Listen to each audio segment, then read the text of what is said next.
कल राजा बनने वाले हैं। आज न्यूज़ मिल रही कि भैया 14 साल के लिए जाना है वनवास में। केकई जी ने 14 वर्ष मांगे। 14 वर्ष आपकी 5 कर्मेंद्रियां, 5 ज्ञानेंद्रियां, मन, चित्त, बुद्धि और अहंकार। कि जब हमने टीवी पे देखा प्राण प्रतिष्ठा से पहले का विग्रह और प्राण प्रतिष्ठा के बाद का विग्रह, आंखें बिल्कुल अलग हैं। ऐसे लग रहा है मुस्कुरा रहे हैं श्री राम। मूर्ति के भीतर प्राणों का संधान हुआ, शिखर बना और शिखर के द्वारा पूरे ब्रह्मांड का उसके साथ संबंध बना। अब वो मूर्ति राम के साकेत धाम से कनेक्ट हो। महाराज जी ये बताइए कि राम नवमी में ही क्यों मनाते हैं? ये 4 भाई 4 पुरुषार्थों के प्रतीक हैं। श्री राम मोक्ष के भरत, धर्म के लक्ष्मण, काम के शत्रुघ्न, अर्थ के।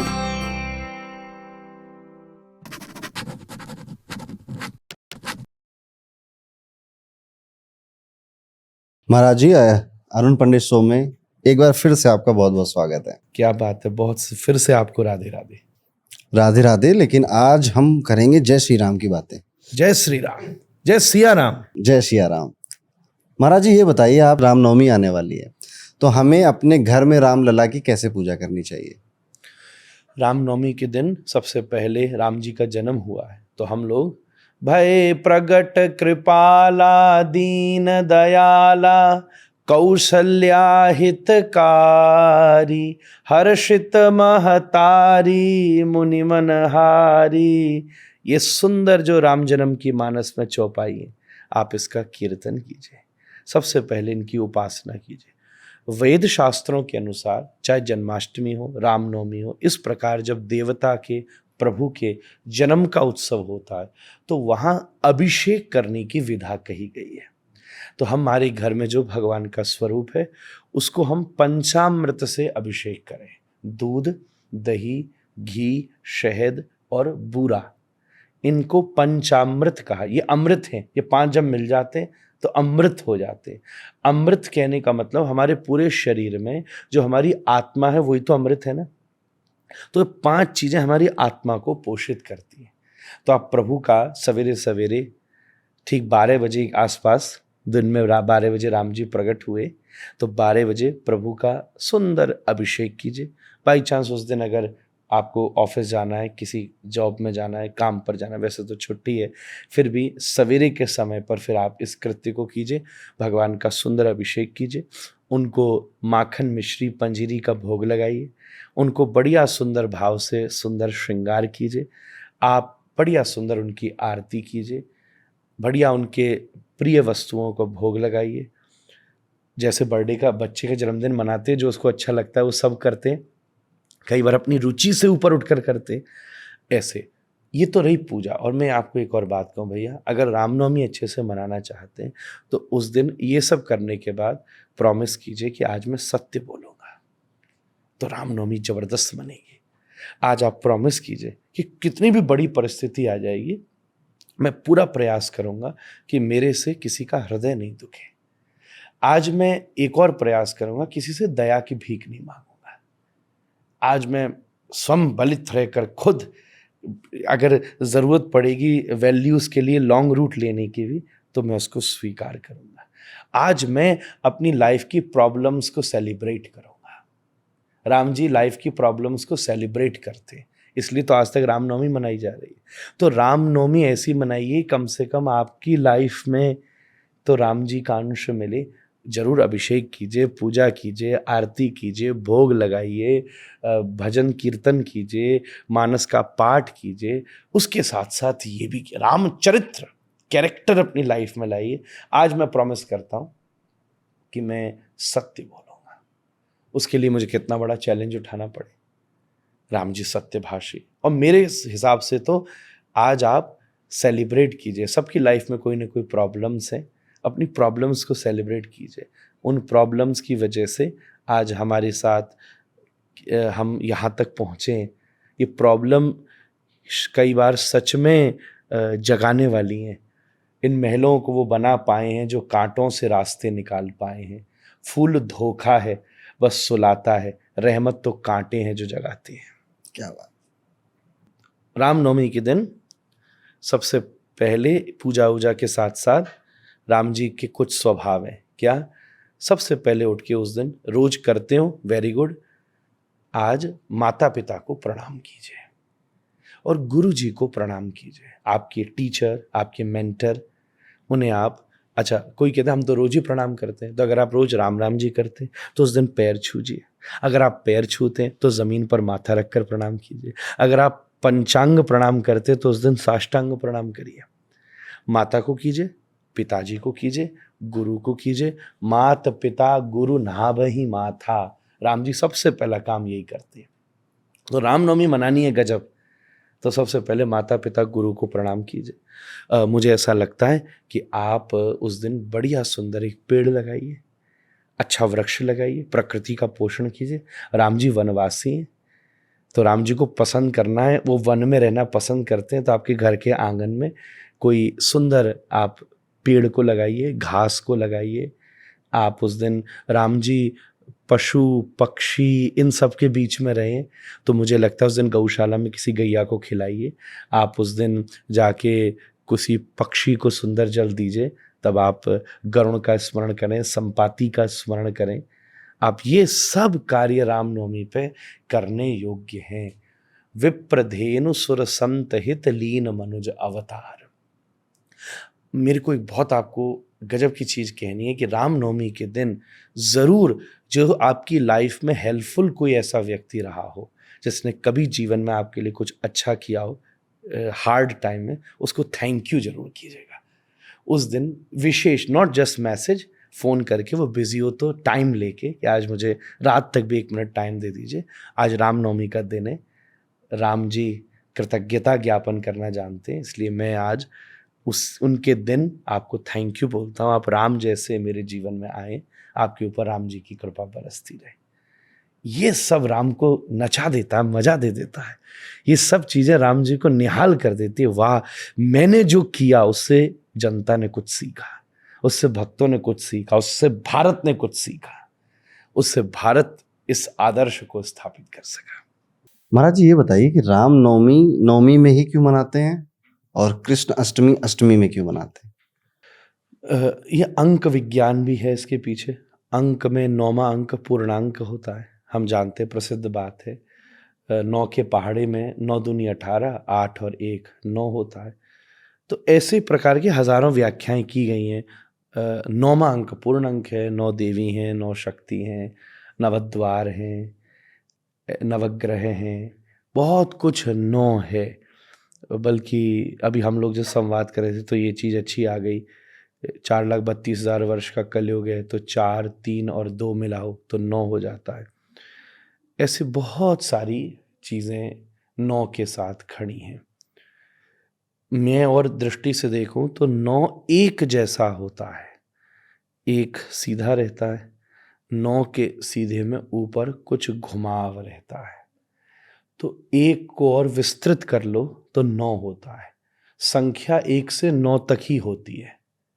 तो ब्रह्म 1 है और ब्रह्म का पूर्ण विस्तार 9 है, राम। अब तो इसके बाद रिपीटेशन है ना, सब खर्ब तक ले जाओ, सब रिपीटेशन है, संख्या केवल 9 तक ही है। इस दृष्टि से ब्रह्म का पूर्ण विस्तार 9 है, इसके बाद सब रिपीट है, सब जगत है, सब माया है, इसके बाद तो सब दोहर रहा है। और ऐसी बहुत सारी व्याख्या की गई है। कहने का अर्थ यही है कि राम जी ने इस पूरी अस्तित्व को पूर्णता प्रदान की है, इसलिए उन्होंने 9वीं तिथि का चुनाव किया कि मैं इस दिन प्रकट हो सकूं। एक और बात है कि उससे पहले सारी तिथियां सब देवताओं ने घेर रखी थी। नवमी का गणेश जी ने चतुर्थी घेर ली थी, सब ने सब घेर लिया था। इसीलिए बुद्ध ने पूर्णिमा घेर ली थी, सब ने सब घेर ली थी, 9वीं खाली थी, तो प्रभु बोले 9वीं को ही प्रकट हो जाओ। उस दिन प्रकृति ने द्वार खोला था परमात्मा के आने का, पूर्ण हो गई थी, तो भगवान ने रामनवमी की तिथि का चुनाव कर लिया। महाराज जी ये बताइए, आप श्री कृष्ण के भक्त हैं, ठीक है, तो राम जी को आप कैसे देखते हैं? देखिए एक चीज समझिए, राम कृष्ण दो एक हैं, अंतर नहीं निमेश, दो मानने में ही झंझट। इस बात की व्यवस्था को अच्छे से समझना होगा। आप यूं समझिए कि आप समय को मानते, ठीक है। ठीक है। समय को देखने के जरिए बहुत सारे हैं। एक घड़ी आपके हाथ में, एक घड़ी मेरे हाथ में, एक घड़ी दीवार पर लग रही है। उसी प्रकार से हम भगवान को मानते हैं। भगवान को मानने के जरिए बहुत सारे हैं। एक कृष्ण है, वो भी उस घड़ी का ही, तो जैसे घड़ी है, घड़ी तो अपनी तर्ज पे घूम रही है ना, देखने की व्यवस्था अलग अलग है। तो इसी प्रकार भगवान ने अलग अलग रूपों में अलग अलग संदर्भ को बड़ा किया है। हम जब कृष्ण को मान रहे हैं तो राम को नहीं मान रहे, ऐसा नहीं है। कृष्ण को हम इसलिए मान रहे हैं क्योंकि श्री कृष्ण में प्रेम बहुत ऊंचा गुण है और हम लोग प्रेम के प्रति आकर्षित होते हैं, इसलिए मैं श्री कृष्ण के प्रति झुक जाता हूं। पर प्रेम आपके जीवन में है, पर उसके साथ साथ अगर हमारे जीवन में डिसिप्लिन नहीं है, वैल्यूज नहीं है, मर्यादाएं नहीं है, तो वो प्रेम किस काम का रहा। तो जब हमको मर्यादाओं की बात करनी है, धर्म की बात करनी है, तो राम को भी अच्छी तरह से ही मानना है। और मैं तो दूसरी बात कहूँ, जब मैं राम बोलता हूँ तो मुझे कृष्ण ही दिखते हैं, क्योंकि राधिका का र लिख लो और माधव का म लिख लो, राम बन जाता है। कृष्ण बोलता हूँ तो अकेले खड़े रहते हैं, राम बोलता हूँ तो दोनों खड़े रहते हैं। सो मर्यादाओं के शिखर हैं, बल्कि राम ही कृष्ण हैं। सच बात तो ये है कि राम जी की लीला में जो जो होता जा रहा है, श्री कृष्ण उसकी पूर्ति करते जा रहे हैं। जैसे बाली के प्रसंग में छुप करके राम जी ने तीर मारा। क्या प्रसंग था कि वाली का युद्ध छिड़ा सुग्रीव के साथ और बड़ा भारी गंभीर युद्ध शुरू हुआ। जा जाके सुग्रीव, और पहले तो सुग्रीव बाली हावी होता जाता था, फिर सुग्रीव ने उठा करके उसको पटका। और जब ये व्यवस्था शुरू हुई तब क्या किया जाए, बार बार सुग्रीव आता, राम जी बोले आपके रहने, सुग्रीव बोला राम जी आपके रहने से फर्क क्या पड़ा है? मैं तो अभी भी पिटे जा रहा हूं। भगवान ने कृपा करी, प्रसंग तो बहुत लंबा है। राम जी बोले मैं कृपा भी तेरे पे करने को तैयार हूं, पर मेरी कृपा तुझ तक पहुंच नहीं रही है क्योंकि तेरे जीवन में कोई गुरु नहीं है। एक काम कर, तू लक्ष्मण जी के आश्रय में बैठ। उसने लक्ष्मण जी को प्रणाम किया। लक्ष्मण जी ने उसके कान में राम जी का मंत्र फूका और टूट पड़ा सुग्रीव। अब तो बाली को उठा के फेंकता था। बाली ने एक देवता सिद्ध कर रखा था और जब उसने देवता का आवाहन किया जो सुग्रीव के बल को खींचने लगा, तो राम जी बोले भाई भाई तक युद्ध चल रहा था, जब तक तो सीमित है। अगर बाली का देवता बोलेगा तो फिर सुग्रीव का देवता भी बोलेगा। तो राम जी ने तीर मारा। खैर किसी के मन में, और अगर उसके मन में ये बात आ गई हो कि राम जी ने छुप के तीर मारा, तो राम जी बोले ठीक है, एक्शन का रिएक्शन मैं कर देता हूं, कृष्ण लीला में पूरा कर देता हूं। तो एक काम ऐसा करते हैं कि अब तू मुझे छुप करके मेरे पैर में तीर मार लियो। वहां इस तरीके की भावना बनी। यहीं आप देखिए, रावण ने सीता जी का हरण किया, पर बिना मन से किया। सीता जी जाना भी नहीं चाहती थी, विवाहिता थी। तो श्री कृष्ण बोले हम रुक्मणी जी का हरण कर लेते हैं। पर वहां रुक्मणी जी ने पत्र भेजा था, वो उनसे विवाह करना चाहती थी। ये दोनों चीजें कैसी विरोधाभासी क्रिया चल रही हैं। हमने ऐसा देखा कि राम जी ऊपर बैठते हैं तो हनुमान जी चरणों में बैठते हैं। तो कृष्ण बोले इस चीज को भी मैं फिर से दोहरा लेता हूं, अब की बार मैं नीचे बैठूंगा और झंडे में हनुमान जी आप ऊपर बैठ जाना। तो राम की कृतज्ञता ज्ञापन कृष्ण ने की है। राम लीला की पूर्ति कृष्ण लीला ने की है। कृष्ण लीला की भूमिका राम लीला में बनी है। कैसे दो को अलग किया जा सकता है। राम जी की बात चल रही है, तो अभी अयोध्या में श्री राम जी का मंदिर बना, उसमें ऐसा हमने नहीं देखा कि राम दरबार की फोटो लगाई हो या मूर्ति बनाई हो। इस बार एक 5 साल के राम की वहाँ पे मूर्ति हुई, उनकी छवि वहाँ पे रखी गई। ऐसा क्यों किया गया? मैंने भी वहाँ ये जिज्ञासा रखी थी क्योंकि मैं वहाँ उपस्थित था। तो ये विलक्षण है, राम दरबार तो सब जगह है क्योंकि वो राम जन्मभूमि है। तो बालक राम का विग्रह है, ये बालक राम है। मेरी जानकारी के हिसाब से, आगे तो पता चलेगा कि जब मंदिर अपने सेकंड फेज में जा रहा है तब बाकायदा राम दरबार का भी प्रमाण बन रहा है। पर ये स्वतंत्र श्री बालक राम का स्वरूप है। एक प्रकार से जैसे हम विराट कृष्ण का दर्शन करते हैं तब उसमें आसपास कोई भी नहीं होता है, कई बार राधा रानी भी नहीं होती है। आप द्वारिकाधीश मंदिर में जाइए, जैसे द्वारिकाधीश भगवान है, कोई भी पास में नहीं है। उसी प्रकार से ये भगवान श्री राम की 5-7 वर्ष की जो उम्र है, जब उनका विवाह भी नहीं हुआ है, अभी तक वो विश्वामित्र जी के साथ भी नहीं गए, वो विग्रह की वहाँ स्थापना की है, क्योंकि जन्मभूमि है, उनका महल है। पहले बच्चे हैं, फिर बड़े हुए हैं। तो सामने आप देखिएगा छोटे राम जी हैं जो पुराने टेंट में रहे थे। ये तो ठाट-वाट वाले राम है, ये तो सीधे ही महल में विराजे हैं। पर जो असली जो इतनी स्ट्रगल में रहे वो तो आगे छोटा विग्रह। तो पहले 6 जैसे हम कहते लड्डू गोपाल, ऐसे छोटे वाले राम जी, पीछे बालक राम और ऊपर राम दरबार विराजेगा। तो राम जी के जीवन के जितने फेज हैं वो वहाँ पर डेवलपिंग फॉर्मेट में है। फर्स्ट फेज में बालक राम विराजमान हुए। राम जी की कोई और जैसे रामायण, एक चीज मुझे और लगी, सॉरी अरुण भाई, जी बिल्कुल, मैंने रोक दिया आपको। मुझे ऐसा लगा कि ये देश युवा है और यहाँ बालकों को समृद्ध करने की जरूरत है।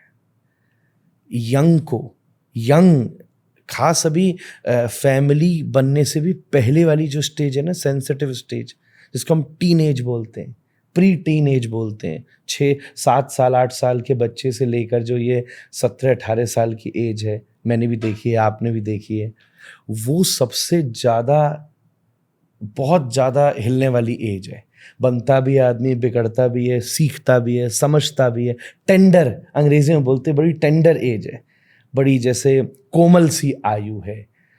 और भगवान श्री राम उस आयु में विराजमान है। मेरे मन में यह अनुभूति आई, किसी ने मुझसे कही नहीं, कि अगर भारत के उस युवा वर्ग का व्यक्ति राम जी के इस विग्रह से जुड़ जाएगा कि तो मेरे जैसे हैं, और उनके कैरेक्टर को अपनी लाइफ में लेकर के आएगा, तो मुझे लगता है कि भारत स्वर्ण की चिड़िया बड़ी आसानी से बन सकता है। हम जब फैमिली वाले राम देखते हैं तो केवल उनसे फैमिली एथिक्स सीखते हैं। जब हम राजा वाले राम देखते हैं तो हम केवल किंगशिप हमसे सीखते हैं, किंगडम हम सीखते हैं। जब बिल्कुल ही लड्डू गोपाल वाले राम हम देखते हैं तब एक छोटे बचपन के उद्दंडता में भगवान का दर्शन होता है। तो कहीं पर भी वो जो स्वतंत्र टीन एज जो है वो पूरी दुनिया में कहीं नहीं दिखने में आती। जो सबसे टेंडर, मैंने जो एक्सपीरियंस किया, मुझे किसी ने कहा नहीं, तो मैं बड़ा खुश हुआ मनी मन कि उस एज वाले को अपने जैसा भगवान मिल गया। भगवान भी उस एज में, और उस एज में उन्होंने अपनी लाइफ में वैल्यूज, एथिक्स को आगे रखा है। तो अगर वो बात आज के ज़माने में कोई अपना ले, 8 साल से 18 साल का बच्चा राम के चरित्र को जोड़ ले, तो कितनी ऊंचाई तक जा सकता है। ऐसा मेरा अनुभव रहा। हाँ, सही बात है। मेरा यहाँ पे एक और सवाल आता है महाराज जी आपसे, कि जब हमने टीवी पे देखा, सो प्राण प्रतिष्ठा से पहले का विग्रह और प्राण प्रतिष्ठा के बाद का विग्रह, आंखें बिल्कुल अलग हैं, ऐसे लग रहा है मुस्कुरा रहे हैं श्री राम। ऐसा क्यों हो जाता है? प्राण प्रतिष्ठा क्या होती है? पहली बात मैं आपसे बताऊं, एक चीज हमें समझनी है जो कि विधर्मियों ने भी हमारे यहाँ गलतफहमी फैला रखी है। हम लोग ना मूर्ति पूजक नहीं है, हम लोग देव पूजक हैं। वो जो मूर्ति बनाने वाला वही कह रहा मैं नहीं पहचान रहा। इसका मतलब ये समझिए कि इतने दिन का यज्ञ आप अयोध्या में देखिएगा, पूजा विधान, इस सब के द्वारा उस देवता का आवाहन उस मूर्ति में होता है। आप तो एस्ट्रोलॉजी के विशेषज्ञ हैं। हम लोग पूजा कर्मकांड में देखते हैं कि सुपारी में गणेश जी को बुलाते हैं, कलश में वरुण को बुलाते हैं, पूजा के बाद में गच्छ गच्छ सुरश्रेष्ठ, कि प्रभु अब आप वापस जाइए, वापस जाइए। तो हमारे यहाँ देव पूजन में देव का कहीं आवाहन होता है और फिर उसका विसर्जन होता है। तो इसी प्रकार से एक मूर्ति के भीतर मंत्रों के द्वारा, यज्ञों के द्वारा, विधानों के द्वारा, क्रियाओं के द्वारा, मुद्राओं के द्वारा बहुत लंबी, लगभग 40 दिन की प्रक्रिया है। 40 दिन की प्रक्रिया के द्वारा उस मूर्ति को जीवित किया जाता है, उसमें प्राण का संधान किया जाता है। आप तिरुपति में जाकर देखिए, भगवान की नसें दिखती हैं। मैं तो पास में से दर्शन किए हैं किसी समय। हमारे राधारमण लाल मुस्कुराते, ये सब जीवंत स्वरूप है। उनके भीतर प्राण पूरे यूनिवर्स की, एक अगर आज की भाषा में मैं बोलूं तो पूरी यूनिवर्स की जो पूरी पॉजिटिव एनर्जी है उसको सेंट्रिक करके कंसंट्रेट करके एक तरफ स्टैब्लिश किया जाता है। फिर उस मंदिर के ऊपर शिखर बनता है, शिखर के ऊपर कलश बनता है। ये प्रोसेस ऑफ एंटीना है। ऐसे समझिए फोन में सिम कार्ड, सिम कार्ड के ऊपर पहले ज़माने में आता था एंटीना, जो कि फर्दर सैटेलाइट से कनेक्ट करता था।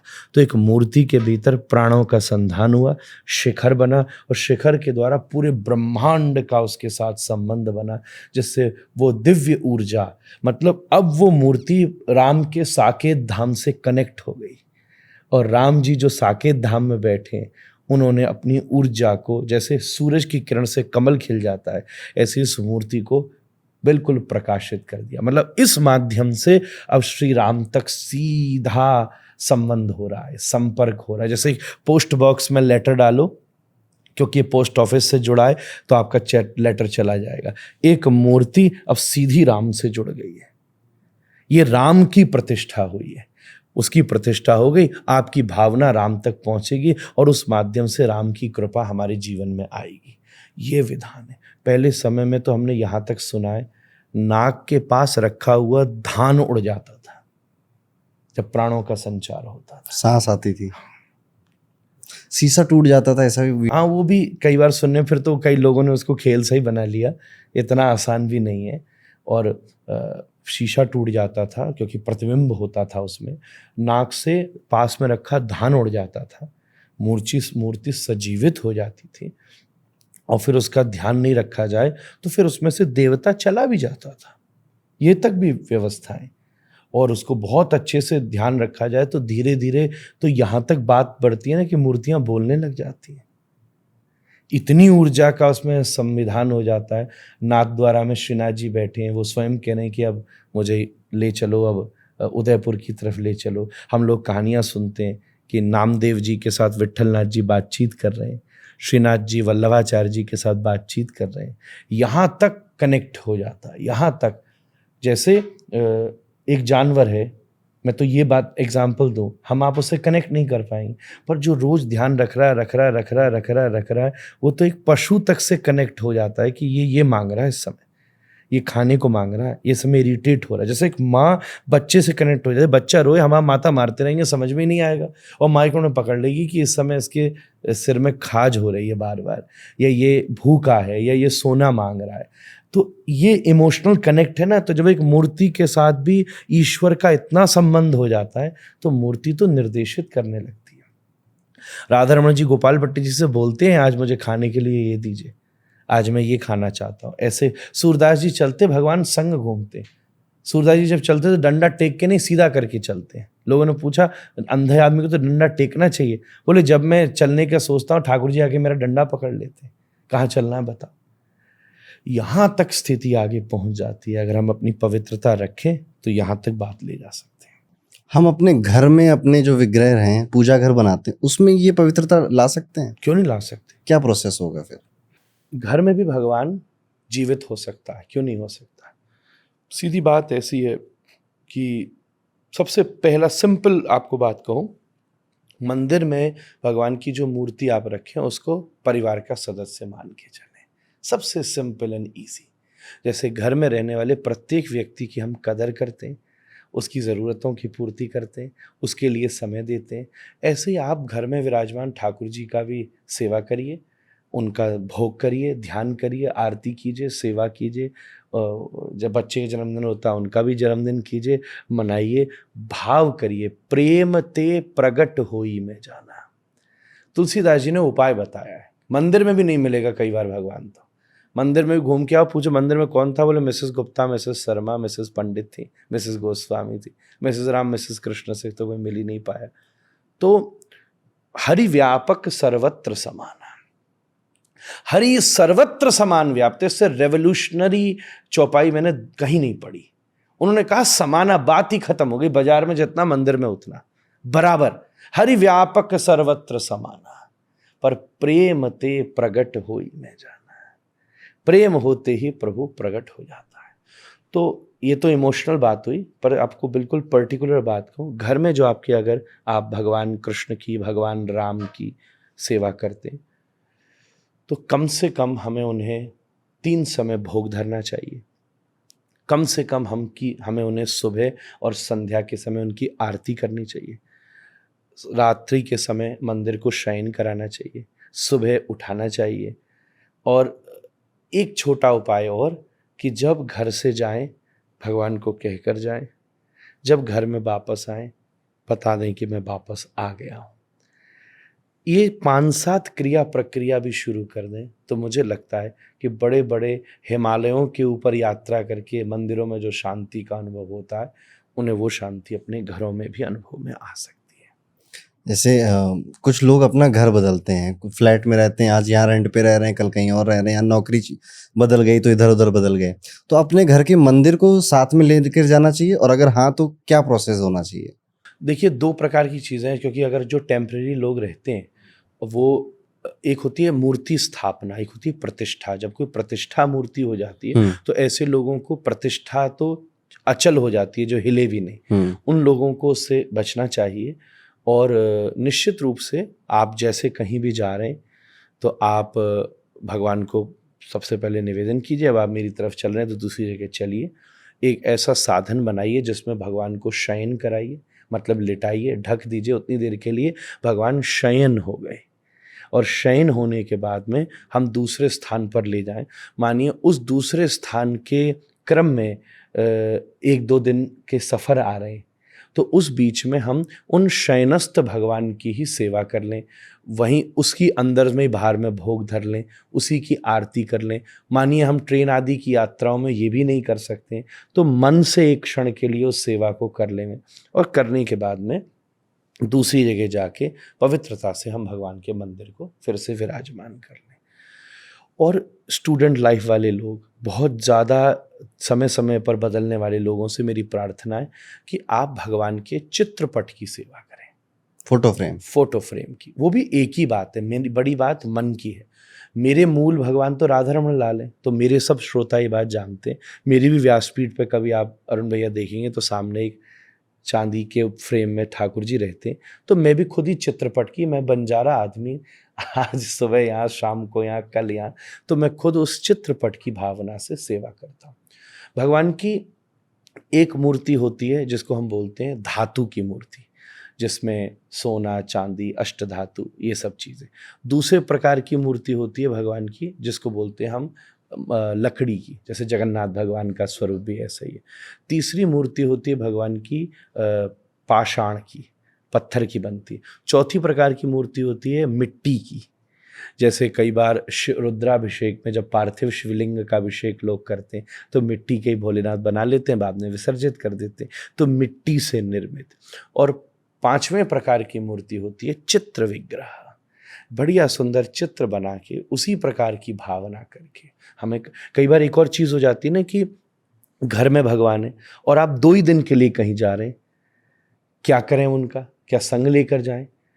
अब भगवान ऐसे हैं कि अब कई मुझे अच्छा नहीं लगता कि डलिया में ले लेके घूम रहे हैं, वृंदावन भी ले आते हैं, ऐसे नहीं करना चाहिए। हम मंदिरों में ले जाते हैं, ये लीजिए ठाकुर जी को, बिहारी जी का दर्शन कराइए ना, ये खुद बिहारी को, इनको तुमने बिहारी अगर नहीं माना है तो क्या कर रहे हो घर में? तो उसके लिए भी क्या विधान है शास्त्र का कि उन भगवान को घर में विराजमान कीजिए, उनका एक चित्रपट अपने संग लीजिए और सफ़र में ले जाइए। उस चित्र की भावना से आप भगवान को भोग धराइए, सब कर। हम असमर्थ हैं, वो तो समर्थ है ना, वो इस भावना से ग्रहण करें। इस प्रकार की शास्त्रों ने सेवा की व्यवस्थाओं को रखा है। महाराज जी, जैसे आपने चित्रपट बोला, कुछ घरों के मंदिरों में देखा जाता है कि जितने भगवान आप सोच सकते हो, जितनी देवियां आप सोच सकते हो, सारी फोटो लगा रखी है। उसमें मेटल वाले भी हैं, मिट्टी वाले भी हैं, हर तरह के, शालिग्राम भी, सब कुछ है। क्या इतने सारे देवी देवताओं भी विभिन्न विभिन्न घर में लगाना चाहिए, अपने पूजा घर में बनाना चाहिए? मेरा मानना है एक ही होनी चाहिए। पुराने किसी भी मंदिर में जाएं, एक विग्रह के अलावा कभी आपने दूसरा नहीं देखा होगा। सिद्धिविनायक में जाइए तो भोलेनाथ भी बाहर बैठे हैं केवल गणेश का पूजन हो रहा है। तो व्यवस्था तो यही है कि केवल एक ही दे, एकौ साध है सब सद है, और सब साध है सब जाए, ये हमें मालूम है। फिर भी आज के समय में स्वाभाविक रूप से ऐसा हो ही जाता है, इतनी चीज़ें आई जाती हैं, तो बहुत से लोगों का ये भाव होता है कि अब भगवान के चित्र आ ही रहे, हम क्या करें, कहाँ रखें। तो वो एक कक्ष को मंदिर की तरह ऐसा बना देते हैं कि सभी को वहाँ पर विराजमान कर देते हैं। अगर हमारा अनुभव इतना बड़ा हो गया है कि सबके होते हुए भी हम अपने इष्ट के प्रति पूर्ण समर्पण रूप से सेवा कर पा रहे हैं, तो उसमें कोई आपत्ति भी नहीं है। भगवान ही है। हमारे यहाँ बहु देवताओं की पूजाओं होने का विधान है। सभी लोग बहुत सारे देवताओं की पूजा करते हैं, अलग अलग दिनों में करते हैं। तो इस प्रकार से हम रख सकते हैं। पर उसमें भी शास्त्रीय विधान भगवान शंकराचार्य ने 5 देवताओं की आज्ञा की है। चाहे घर हो और चाहे विधिवत मंदिर हो, मंदिर 5 ही का बन सकता है।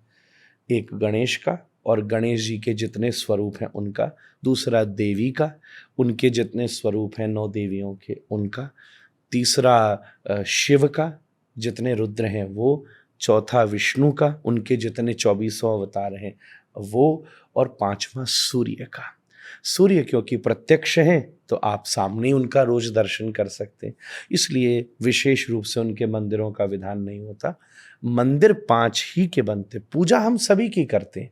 जब आपके घर में दिवाली पूजन, नॉर्मल डेज के पूजन होते हैं, तो चौकी के ऊपर आप देखिए वो पंडित जी चावल से अलग अलग चीज़ें बनाते हैं, सभी देवताओं को बुलाते हैं, षोडश मातृकाओं को बुलाते हैं, चिरंजीवों को बुलाते हैं, वरुण कलश बुलाते हैं, इंद्रादि देवताओं को बुलाते हैं, सबसे आपसे फूल पूजा सब कराते हैं। पूरा उस चौकी के ऊपर ना पूरा सोलर सिस्टम बनता है। टेक्निकल बात में कहूँ, पूरा एक एक आकार, इस दिशा में ये देवता, इस दिशा में ये देवता, नवग्रहों को विराजमान करते हैं और उसकी सेवा करते हैं। पर मंदिर जिस चीज़ को कहा जाता है वो केवल 5 ही देवताओं का, 5 ही, क्योंकि ये 5 जीवन में आवश्यक जितनी चीज़ें हैं वो सब दे सकते हैं। और उसमें भी ये 5 मूलतः अलग अलग होते हुए भी एक ही हैं। 5 एक हो सकते हैं। अब कई जगह एक और समस्या आती है अरुण भैया कि 5 को विराजमान करो। इससे भी और ऊंची बात है कि एक को ही 5 का दर्शन करो। एक 5 भी हुए हैं, एक ही 5 भी। आप हनुमान जी को मानते तो हनुमान जी भी 5 हुए हैं। तो हनुमान जी शिव के स्वरूप है, शंकर सुवन केसरी नंदन। अगर आप हनुमान जी जब अहिरावण के उद्धार के लिए देवी के रूप में प्रकट हो गए थे, अहिरावण ने पूजा की थी, तो अब हनुमान जी में भी देवी का दर्शन कर सकते हैं। हरि वानर को भी कहते हैं, तो वो स्वयं वानर के स्वरूप हैं ही हैं। सूर्य को उन्होंने मुख में रख लिया, उस समय सूर्य उनके मुख में विराजमान है, तो वो सूर्य रूप से भी प्रकट हो गए। और मंगल भवन अमंगल हारी, जो स्वयं मंगल मूर्ति रूप ऐसा कहा है, तो गणेश जी मंगल के स्वरूप हैं। एक ही देवता में 5 प्रकट हो गए।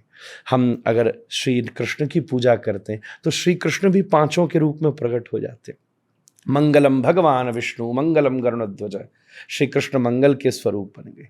श्री कृष्ण मोहिनी का अवतार धारण करते हैं, तब देवी के रूप में, मोहिनी के रूप में प्रकट हो जाते हैं। तो श्री कृष्ण भी मोहिनी के रूप में प्रकट होते हैं, तब उनका देवी स्वरूप विचार हो जाता है।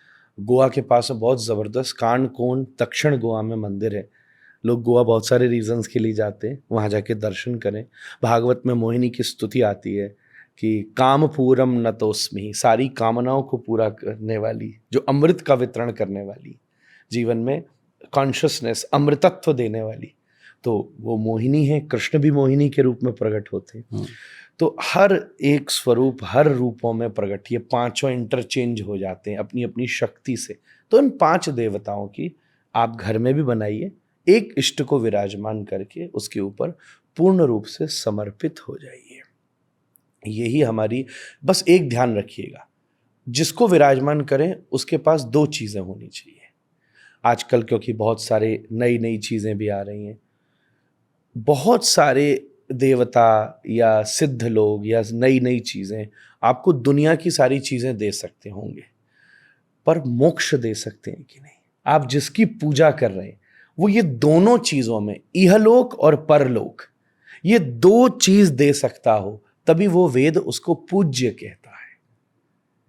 ये 5 सब दे सकते हैं, इसीलिए इनके मंदिर बनाने का विधान होता है। जैसे हाथ जोड़ के निवेदन करूं, इंद्र मोक्ष नहीं दे सकते, इंद्र आपको स्वर्ग दे सकते हैं, सुविधा दे सकते हैं। और मानवीय जीवन प्राप्त करने का उद्देश्य बहुत सारे उद्देश्यों के साथ धर्म, अर्थ, काम के साथ मोक्ष भी है। क्या है मोक्ष? 7 प्रकार की व्याख्या की है। सिंपल भाषा में तो जीवन और मृत्यु के चक्र से निवृत्त हो जाना ही मुक्ति है। ये सबसे ऑथेंटिक, प्राचीन और सर्वशास्त्र सम्मत बात है कि हमने जो बार बार जन्म और मृत्यु की है, बहुत सारे हुए हैं, यहाँ तक पहुँचे हैं, आगे भी बहुत सारे होंगे। जिस क्षण हम इस जन्म और मृत्यु की चक्र से निवृत्त हो जाए, वही मुक्ति का साधन है। बार बार ये जो यात्रा चलती जा रही है हमारे जीवन में, किसी समय कोई योनि है, मनुष्य जीवन के प्रारब्ध को भोगने के लिए हम लेते हैं, और फिर कई योनि हैं मनुष्य जीवन से किए गए पुण्यों के प्रभाव से हमें प्राप्त होती हैं। पर धीरे धीरे धीरे धीरे धीरे धीरे हम जब इस प्रत्येक क्रिया से मुक्त हो जाएं, तब उसको मोक्ष की प्राप्ति होती है। एक साधु जा रहा था, उसने दूर से देखा कि एक बड़ी सुंदर मछली कूदी। साधु ने मछली को देखकर सोचा है कितनी सुंदर मछली है, बड़ा उसे आनंद आया। 2 क्षण के बाद ही उसने देखा कि वो मछली के प्राण निकल गए और वो पानी में मरी हुई ऊपर तैर रही थी। साधु चौंका, आगे चला। आगे गया तो उसने देखा कि एक चिड़िया अंडा दे रही थी। वो फिर खुश हुआ, पर उसी समय वो अंडा, मतलब बच्चा निकला ही था कि वो नीचे घोंसले से गिरा और वो भी मर गया। साधु फिर चौंका। आगे गया तो देखा एक गैया बछड़ा दे रही थी। साधु बहुत खुश हुए, तो शगुन है, गाय बछड़ा थी, शगुन है। 2 मिनट बाद वो बछड़ा पैदा हुआ, दौड़ा ही था कि एकदम पीछे मुंह मार रहा था, गैया उसको उठा रही थी कि समय एकदम टेढ़ा पड़ा और मर गया। बड़ा आश्चर्य हुआ, बहुत ही आश्चर्य हुआ। आगे गया तो एक राज्य में उत्सव हो रहा था, तो उसने सोचा कि क्या है।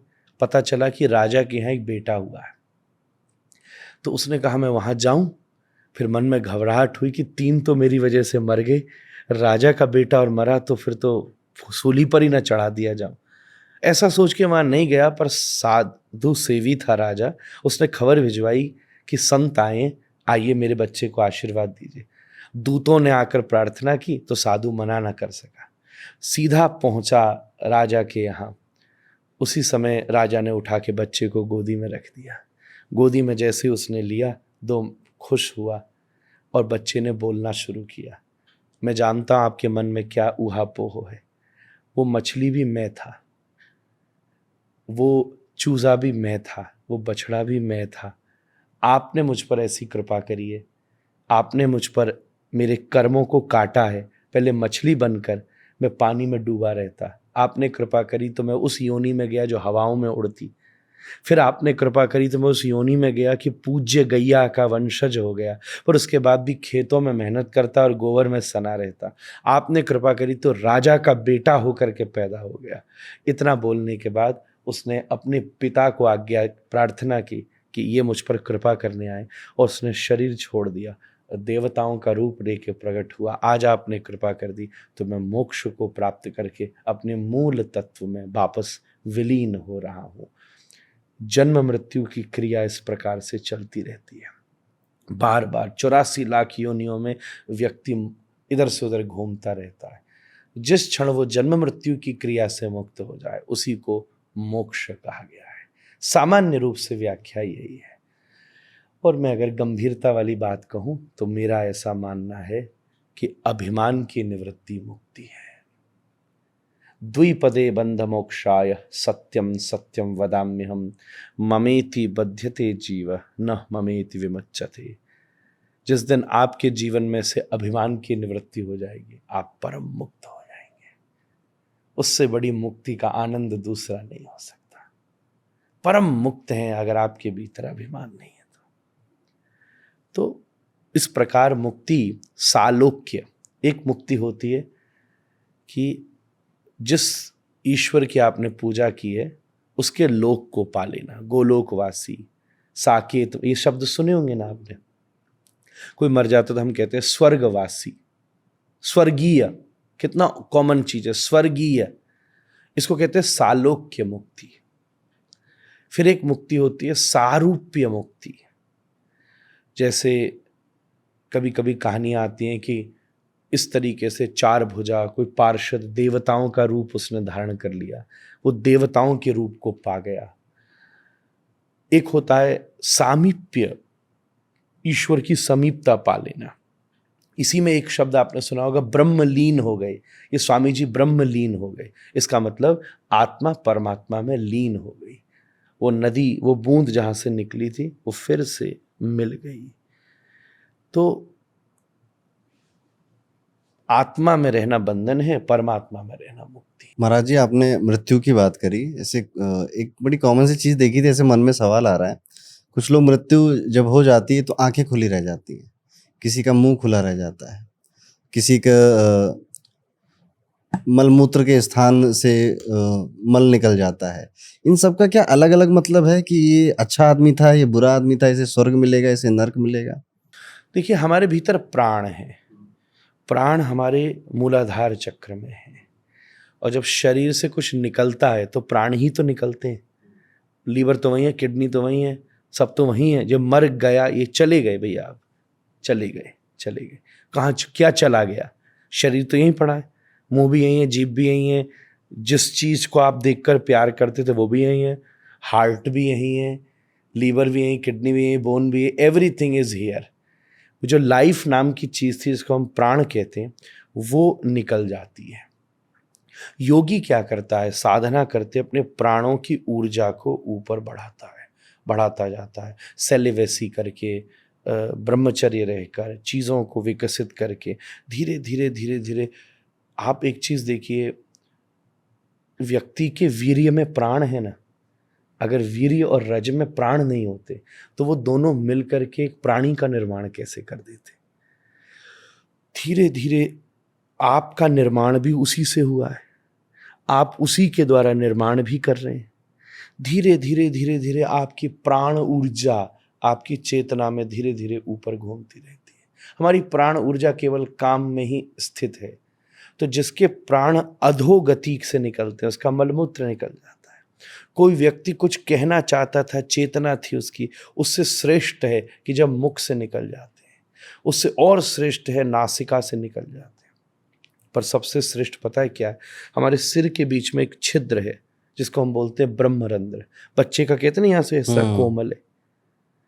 आपने देखा होगा, सन्यासी को कभी देखो, सन्यासी को कभी लिटा के नहीं ले जाया जाता, सन्यासी को बैठा के ले जाया जाता है। क्योंकि योगी जो होता है वो श्वासों के द्वारा जब मृत्यु का बोध होता है तो निर्मोही होकर अपने प्राणों को खींचता है और अपने प्राणों को यहाँ से शरीर से निकालता है। इसलिए वो बैठ कर के जाता है, क्योंकि उसके प्राणों का संचार उसकी यहाँ से हुआ है। मेरे जब बाबा गए थे तो मैंने इसका दर्शन किया था, मेरे सामने गए थे, वो लेट कर उन्होंने शरीर नहीं छोड़ा। जब बिल्कुल ही स्थिति ऐसी हो गई, डॉक्टर ने कहा हिलने लगा, तो हाथ पकड़ के हम लोगों को उन्होंने कह रखा था, हमने उनको बैठा दिया, उन्होंने ज्ञान मुद्रा बना ली, आंखें बंद कर ली, बैठे रह गए। ऐसे बड़े बड़े महात्मा हैं। तो प्राणों का रंध्र यहाँ से, तो इसको कहते हैं अधोगति, सदगति, दुर्गति। ये सब शब्द जो आए वो इसी की व्याख्या में आए। जब कोई जीवन में ऊर्जावान व्यक्ति होता है तो उसके प्राण यहाँ से, और कहते हैं जिसके प्राण यहाँ से निकलते हैं उसको सीधा वैकुंठ की प्राप्ति होती है, सीधा ऊंचे लोकों की, सीधा मोक्ष की प्राप्ति होती बैकुंठ क्यों जाना है? क्या है बैकुंठ में ऐसा? है। दुख नहीं है, कष्ट नहीं है, स्ट्रगल नहीं है, युद्ध नहीं है, आराम है, सुख भी है और शांति भी है। यहाँ सुख और शांति की कल्पना है, कृष्ण है वहाँ, आनंद है, और जहां आनंद है वहां कृष्ण है। जहां सुख और शांति है वहां आनंद नहीं है। बिल्कुल है। नारायण लेटे हैं, ये शांति है, लक्ष्मी चरण दबा रही है, ये सुख है। और जहां सुख और शांति चरम सीमा पर है वहां आनंद है, और जहां आनंद है उसी का नाम कृष्ण है। और कृष्ण तो यहां भी है, जो सब जगह है वहां कृष्ण है। जैसे ही अचानक स्वाभाविक रूप से सुख और दुख से ऊपर उठते ही आपके होठ थोड़े से पीछे जाके आप मुस्कुराते, समझ लो कृष्ण सामने आ गए। हम किन कल्पनाओं में फंसे हुए हैं। चलते चलते अचानक किसी की ऊर्जा, किसी की पॉजिटिविटी आपके मन को खींच ले रही है, समझना कृष्ण संग घूम रहे हैं। ये सकारात्मकता कृष्ण है, ये आनंद, ये उत्साह, ये सब कृष्ण है, ये सब कृष्ण है।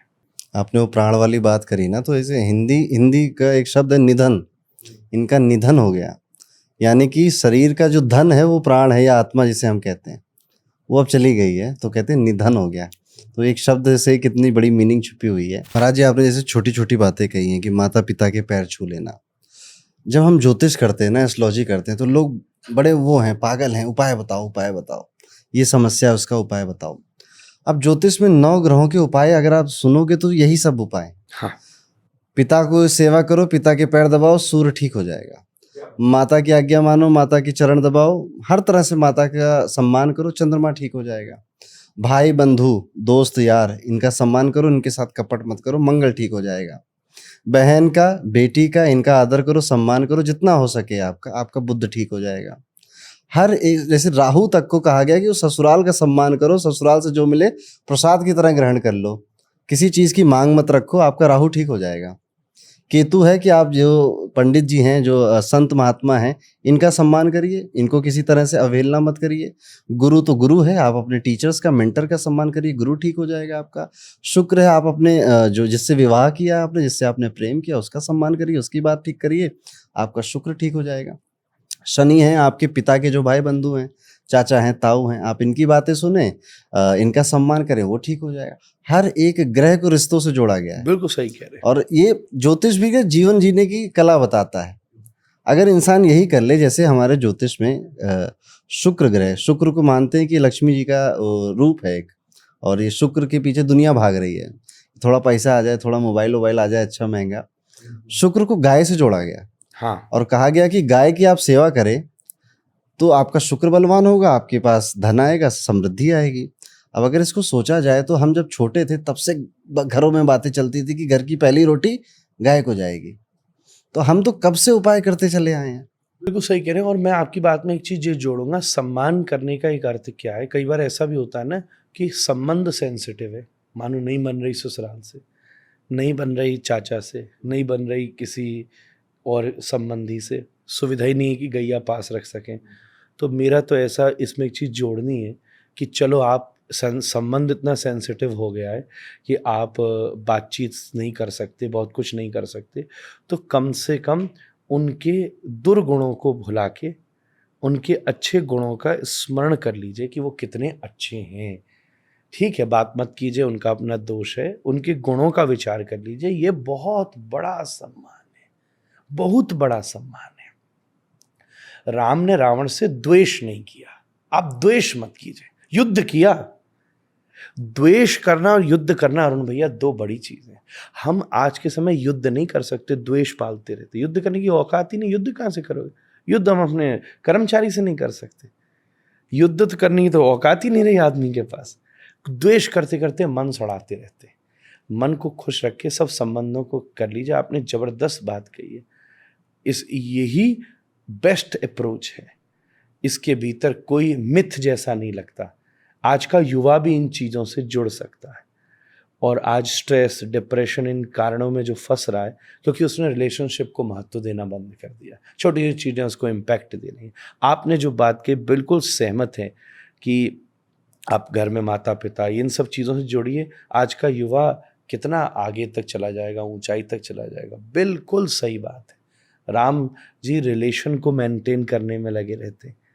सब व्यक्ति को आप कितना प्रसन्न रखेंगे उस दिन। आप रामनवमी के दिन आपके घर में जो कर्मचारी हैं, आपके एम्प्लॉयज़ हैं, आप उनको थैंक्स कर दीजिए। राम जी, एक ही तो अंतर था कि राम जी युद्ध में कुछ नहीं करते थे। आपको पता है, राम जी ने युद्ध में कोई लड़ाई नहीं करी। सीता जी को भी वो ये कहते हैं कि रावण मारा गया, मैंने नहीं मारा। कोई युद्ध नहीं, कोई प्रोमिनेंट की लड़ाई चल रही है। राम जी ने पूरे युद्ध के टाइम एक एक बानर को रोज जाके पूछते, तुझे कुछ चाहिए, तुझे कुछ चाहिए, तेरी कोई हेल्प कर दूं, तेरे लिए कुछ कर दूं। आप रामनवमी वाले दिन भैया, आपके जो सबसे लोएस्ट डिग्री के एम्प्लॉयमेंट वाले लोग हैं, ऑफिस में काम करते हैं, 5 मिनट के साथ बात करिए ना। राम जी कितने खुश हो जाएंगे। उस दिन थोड़ा वॉचमैन ड्राइवर के साथ बैठ लीजिए। मैं बड़े लोगों की बात करूं तो ज़रा उस दिन आप किसी, जो रोज़ आपको कोई आपका बस वाला जो ले जाता हो स्कूल, या कोई आपका ऑफिस ऑटो वाला ले जाता हो, जरा सा उसको बढ़िया प्रेम से बात करिए, भैया तो ठीक चल रहा है, एनीथिंग, हेल्प करने की क्या जरूरत है, 2 मिनट वो अपने दुख बताएगा, मोटिवेट कर दीजिए उसको। कितनी जोरदार सेवा, राम जी ने सेवा का ध्यान रखा है। मैं कहता हूँ जन्माष्टमी मनानी हो, जैसे इसके साथ कह दे रहा हूँ, रामनवमी के बात है, मैं अपने हर व्यक्ति को एक निवेदन करता हूँ कि जन्माष्टमी में आज आप किसी की स्माइल का रीजन बन जाइए। इससे बढ़िया जन्माष्टमी नहीं हो सकती, क्योंकि श्री कृष्ण आनंद में रहने वाले हैं, नंद घर आनंद भय। आज कोई आदमी आपसे आनंदित होना चाहिए तो आनंद आ जाएगा। मैं जब छोटा था अरुण भैया, तो पिताजी ने मुझे एक बात कही थी कि बेटा जो तुम्हें फोन करे, ट्राई करना कि बात करते हो वो एक बार हंसना चाहिए, तब तो तुमको फोन करने का फायदा है, रुलाने के लिए तो पूरी दुनिया लगी पड़ी है। और मेरे आसपास वाले व्यक्ति जो मुझसे बात करते हैं चीज जानते, मैं मेक श्योर करता हूँ कि कोई ना कोई एक ऐसी हल्की सी बात भी कर दूं, जोक सुना दूं, कोई बात को ऐसा घुमा दूं कि एक बार वो ही कर जाए, बस बात बन गई, फोन मिल गया, बात हो गई। इन सब चीजों को बड़ा कीजिए, क्या सुंदर बात हो जाएगी, क्या बढ़िया बात हो जाएगी। संबंधों को निखारना राम की सबसे बड़ी पूजा है। और क्या तो आपने बढ़िया उपाय बताया, मैं तो आपसे लिख के ले जाऊंगा। और मुझे कोई ज्योतिषी बोलेगा कि तुम्हारा राहु नीचे है, क्या था ससुराल के लिए कौन सा है, ससुराल का सम्मान करें, हाँ ससुराल का जो भी सम्मान मिले करें। प्रसाद की तरह ले लें। और क्या गैया, हम लोग गैया से, तभी मैं सोचूं कि मेरे सवरे ग्रह क्यों अच्छे चल रहे हैं क्योंकि मैं परिवार में कोशिश करता हूं कि सब ठीक रहें। और बहुत अच्छी, माता पिता से ऊंचा क्या है, कुछ नहीं धरती। मैं भूल रहा हूं, मैंने किससे बात सुनी थी अभी 10-15 दिन पहले सुनी थी कि माता को निष्ठा दो, बाप को प्रतिष्ठा दो, ये 2 चीज सदा संभालने की जरूरत है। इसमें एक चीज और है महाराज जी कि जब तक आपके सिचुएशन अनुकूल है तब तक तो आप बड़ा सम्मान दोगे, सेवा करोगे, हंस के भी बात करोगे। लेकिन कभी पिताजी का मूड खराब होगा, या मान लो पिताजी का मूड ही ऐसा खराब ही रहता है हमेशा, उस समय आप अगर उनको सम्मान दे रहे हो तो वो असली प्रेम है, वो असली श्रद्धा है। हाँ, चीजें अनुकूल है तब तो सब इज्जत दे रहे हैं, जब चीजें प्रतिकूल है तब क्या इज्जत दे रहे हो आप? इज्जत का पता ही तभी चलता है। तो जैसे हम प्यार करते हैं, बहुत प्यार करते हैं, ठीक है, एक दिन थोड़ी सी गड़बड़ी हुई, आपका गुस्सा सामने आ गया, तो यहाँ पर आपको अपने आप को जज करना है, तो ऐसे जज मत करो कि जब चीजें अनुकूल चल रही हैं, जब प्रतिकूल चल रही तब कैसे थे आप? प्रतिकूलता जज के लिए तो धीरज धर्म मित्र और नारी, पुरानी बात है। आपातकाल पर रखिए, विपत्ति तो सेल्फ एनालिसिस के लिए ही जीवन में आती है। बहुत बड़ा फिलोसोफर हुआ रशियन, लियो टॉल्स्टॉय, उसकी कहानी ये कहती है कि उसकी पत्नी बड़ी खराब थी। जब वो कुछ लोग उससे मिलने आते थे, स्टूडेंट्स मिलने आते थे, तो बड़ा उल्टा सीधा बोलती थी। तो लोगों ने कहा ऐसी स्त्री के साथ क्यों रहते हो? तो टॉल्स्टॉय बोला ये मेरी पत्नी नहीं है, मेरी कसौटी का पत्थर है। रोज मुझे ये एग्जामिन करा देती कि आज मेरा पेशेंस लूज तो नहीं हो गया, आज मेरे पास उतना पेशेंस है कि नहीं। मैं तो रोज इसको थैंक यू बोलता कि इतने के बाद भी मैं आज विक्षिप्त नहीं हुआ, क्रोधित नहीं हुआ, मेरे शब्द मेरे मुंह तक नहीं आए, मैं सहन कर गया, मुस्कुराता रहा। तूने मेरी ऊर्जा को कितना बना दिया आगे कि नॉर्मल आदमी मेरे से मेरा मूड ही नहीं ऑफ कर सकता। आज बड़ी प्रॉब्लम है ना, तुरंत मूड ऑफ हो गया। मतलब कि हद्दी इतनी ज्यादा इरिटेटेड आदमी है। रेस्टोरेंट में कोई वेटर आया और उसने जरा कम स्माइल दे के आपके सामने मेन्यू रख दिया, आपका मूड ऑफ हो गया। यार ये मूड है क्या, आप डस्टबिन है इसमें है क्या? टॉल्स्टॉय कह रहे तूने मुझे कितनी प्रैक्टिस करा दी कि आदमी मेरा मूड ही नहीं ऑफ कर सकता। मैं तुझे धन्यवाद करता हूं। विपत्ति को, समस्या को तपस्या में बदल लेना राम का नाम है। ट्रेजेडी को रेमेडी बना लेना, ये राम का चरित्र हमको सिखाता है। वो सब प्रॉब्लम्स को वो एकदम से मिला करके नई चीज क्रिएट कर। और दुनिया में जितनी भी क्रिएशन हुआ है, कहीं ना कहीं वो कोई ना कोई प्रॉब्लम से ही हुआ है। ध्यान दीजिएगा, कोई ट्रेजेडी से हुआ। न्यूटन ने देखा फल गिरा तो कुछ बन गया। किसी ने कुछ देखे थे, चाय की पत्ती ऊपर से गिरी और पानी में उबलने लगी तो चाय पत्ती बन गई। कोई ना कोई ट्रेजेडीज ने हमारे जीवन में ऐसे ऐसे हौसले तैयार किए। बहुत हल्का रखिए अपने आप को, आसानी से आप आसानी से हंस सकें, आसानी से गुस्सा नहीं हो सके।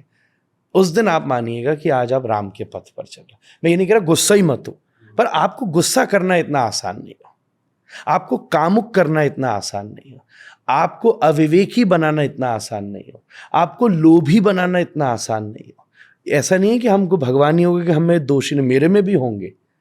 इतनी सी तो बात है, व्यक्ति और संत में इतना ही फर्क है कि उसको लोभी इतनी आसानी से नहीं बनाया जा सकता, और अगर आसानी से लोभी बन गया तो फिर उसके संतत्व में प्रश्न करना पड़ेगा। काम से जो शरीर का जन्म हुआ, उस शरीर से काम कैसे खत्म हो सकता है? जबरदस्ती की बकवास नहीं करनी चाहिए, पर कामी बनाना इतना आसान नहीं हो। कम से कम हम इतना तो कर सकते हैं कि जैसे हमें खुश करना कठिन है पर गुस्सा करना आसान है, इसका मतलब ये दोनों क्वालिटीज हम में हैं। तो आप ये ट्राई कीजिए कि हमको अब गुस्सा करना कठिन हो, खुश करना बड़ा आसान हो। हम बहुत बड़ी चीज पे गुस्सा होते हैं और बहुत छोटी चीज पे खुश हो जाते हैं। होता उल्टा है कि नहीं? हम बहुत बड़ी चीज पे खुश होते हैं, बहुत छोटी सी चीज पे गुस्सा हो जाते हैं। बहुत छोटी सी चीज पे। एक आदमी गिफ्ट लेके आया 6x6 का, बड़ा खुश हुआ, यार क्या गिफ्ट लेकर आया। उसको खोला तो उसमें 4x4 का डिब्बा निकला, उसे खोला 2x2 का डिब्बा निकला, अंदर झुंझुना निकला, तो गुस्सा हो गए। बहुत छोटी चीज ने हमको कितना आसानी से क्रोधित कर दिया। तो आप सदा लाइफ में हम आगे बढ़ते रहें, खुश रहना आसान बनाइए अपनी लाइफ में, बहुत ज्यादा इशू मत बनाइए। ये सब आध्यात्मिक व्यक्ति के लक्षण है। दो चीजें मुझे लगती है ना बड़ी जरूरी हैं। एक तो ये सहनशीलता, आप एक शब्द है सहनशीलता, पर इसका भावार्थ अगर कोई समझने जाएगा तो बहुत बड़ी शक्ति है ये एक क्वालिटी अगर आपके अंदर आ जाए ना तो आप बहुत ऊपर चले जाते हो। और दूसरा इच्छा शक्ति, अगर आपको इच्छा शक्ति आपकी तगड़ी है, आप 1000 बार कोई गिरा दे तो आप गिरते नहीं हो, आप दोबारा खड़े हो जाते हो। तो ये दो क्वालिटी अगर इंसान को प्रैक्टिस करने में आ जाए, समय लगेगा है ना, एक पेशेंस है, दूसरी विल पावर है, लेकिन अगर आ जाए तो ये गजब की रिजल्ट देती है। भगवान की भक्ति के ये दो प्रसाद हैं भैया।